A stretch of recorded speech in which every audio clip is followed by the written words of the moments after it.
নজর রাখবো আবহাওয়ার খবরে। হট ডে পরিস্থিতি দক্ষিণবঙ্গে বীরভূম, বাঁকুড়া, পুরুলিয়া সহ 7 জেলায় তাপপ্রবাহের পরিস্থিতি। আগামী 4 থেকে 5 দিন একই রকম তাপমাত্রা থাকবে বলেই জানা যাচ্ছে। আপাতত বৃষ্টির কোনো সম্ভাবনা নেই। কলকাতায় সকালে হালকা কুয়াশা ও ধোঁয়াশা।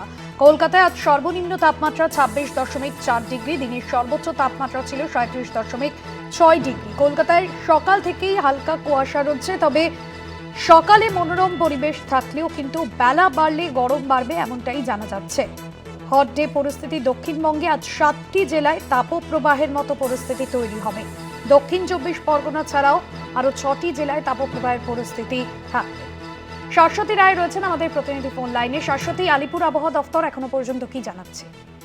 দেখো, হাওয়া অফিস যেমনটা জানাচ্ছে, দক্ষিণবঙ্গে আজকে হট ডে পরিস্থিতি তৈরি হবে এবং যা কার্যত তাপপ্রবাহের যে পরিস্থিতি হয় বা যে সতর্কতা দেওয়া হয় সেই পরিস্থিতির জায়গায় পৌঁছাতে পর্যন্ত পারে। এবং বিশেষত 7 জেলার ক্ষেত্রে জারি রয়েছে এই সতর্কতা। পশ্চিমের জেলাগুলির সঙ্গে দক্ষিণ 24 পরগনা, পশ্চিম মেদিনীপুর, ঝাড়গ্রাম, বাঁকুড়া সহ একাধিক জেলাতে এই সতর্কতা জারি করা হয়েছে। শহর কলকাতার ক্ষেত্রে আজকে তাপমাত্রার পারদ ঊর্ধ্বমুখী থাকলেও আগামী 2 থেকে 3 দিনে উষ্ণ হবে তাপমাত্রা এবং ঈদের দিনেও উষ্ণতা বাড়বে বলেই মনে করা হচ্ছে। সেক্ষেত্রে আলিপুর আবহাওয়া দপ্তরের সতর্কতা অনুযায়ী আগামী কয়েকদিন দক্ষিণবঙ্গে বৃষ্টির কোনো সম্ভাবনা নেই, তবে উত্তরবঙ্গে হালকা বৃষ্টি হতে পারে। ধন্যবাদ।